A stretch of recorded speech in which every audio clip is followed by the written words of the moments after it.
El Paso County Commission Precinct 4 is currently held by Commissioner Carl Robinson. Incumbent Robinson survived the primaries but is now in a runoff with challenger Sergio Coronado after voters were pretty much split on who they want representing them. While the two live on opposite sides of the Precinct 4, Coronado in Canotillo and Robinson on the northeast, they're on opposite sides of many issues as well. Today, we get to hear from both Robinson and Coronado. Hello. And gentlemen, you will have 30 seconds to respond to each question. Let's start with the first question for both of you. One of the biggest items El Paso officials as well as non-governmental agencies or NGOs will face is the anticipated surge of migrants when Title 42 is lifted. How do you think we should support NGOs who will be dealing with this, and what role do you think the county should play when it happens? Mr. Robinson?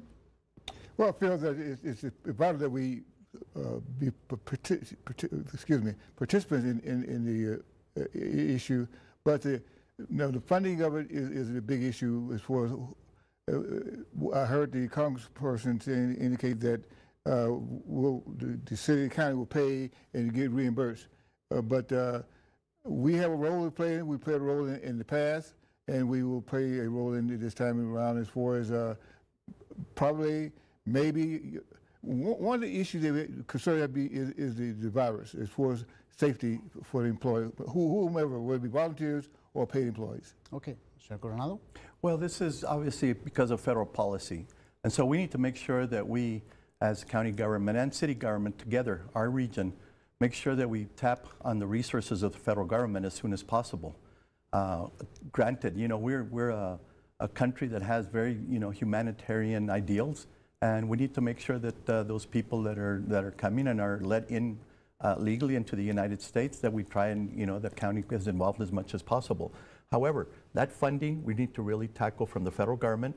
I know the state, because of their position on the officials in our state, I don't think that we're going to receive much help from there. Okay. So I think we need to really focus on getting the federal government, not just to reimburse us, but initially we need to go after that money, and maybe we can get some from the infrastructure money. I have a follow-up question to that. It's been reported that the federal government has only been reimbursed a small portion of the more than $20 million accumulated by medical care to undocumented migrants in recent years. What are your thoughts on trying to get reimbursement, Commissioner? It's a challenge. We are still seeking funding, reimbursement for funding for programs, from many parts of the federal government, to include the past president. He still owes the city of El Paso money. But one is indicated, we're talking about tapping the resources, wherever resources that are available to us. What I don't like is that just like some of the issues programs we have with the state, where unfunded mandates, where we provide the funding, but we don't get paid for it or reimbursed for it. So that is an uphill battle in that regard. Mr. Coronado? Oh, we need to be more active in doing that, Saul. I mean, right now, especially after the pandemic, our taxpayers here are tapped out. Nobody wants tax raises on their taxes. I'm all for that. We don't want to raise the taxes. We want to make sure that the federal government steps up and we're active in getting that reimbursement. That's what my plan has been all along, that we seek these funds, not just for these kinds of issues, but other issues that are facing the county, including the flooding and increase in for our roads, bridges. We need to do that, and we need to be more active in doing that, actually. Speaking of funding, as you well know, as we emerge from the pandemic, a lot of people are having to pay a lot for just about everything, from gasoline, food, and everything else. But given the economic hardships that El Pasoans are facing, your opinions on improvements to Escalante Park, Commissioner? Say again. Your opinion, given the economic hardships that a lot of El Pasoans are facing, what are your thoughts on improvements to Escalante Park, which is obviously under the county? Well, as indicated, you say seek out funding and resources, tap into resources that are available to our state and federal government. We have done that. We have received funding for improvement to the state parks and wildlife funding that we've got for Escalante Park. We are received several grants, and we have other grants that are pending, not only for the parks, but as for infrastructure as well. Mr. Coronado? Look, my understanding is they're proposing about $100 million or so for these projects, and one of them is the Escalante Park, Gallegos Park, and also my understanding is the ballpark. Mm-hmm. And so I think before we task the voters with another increase. They should have a say in this. We need to make sure we get input from the public. I don't want to burden the homeowners with any increase of taxes. And what we need to do is, here's an area where really we need to get the state to provide us some funding as well as the federal government. One of the avenues that we might be able to use as far as resources is concerned is our sales tax revenue. That doesn't require, you know, any voter approval, but we do want the voters to have a say in this as much improvement as we're having, especially in these hard times. Okay.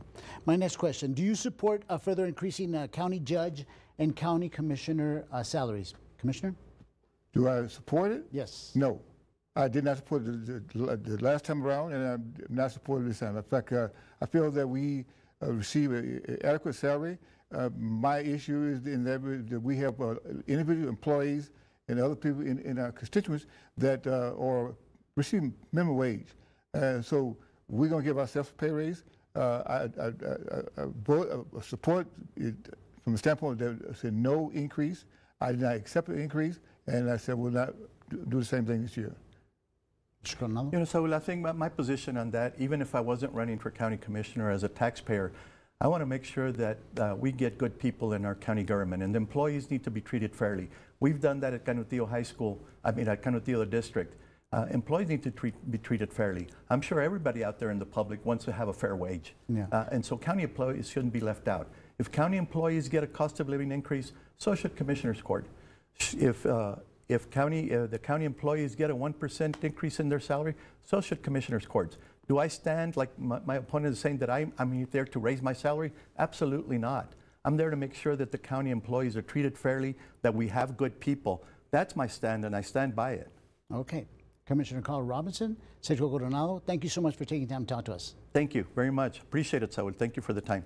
Thank you.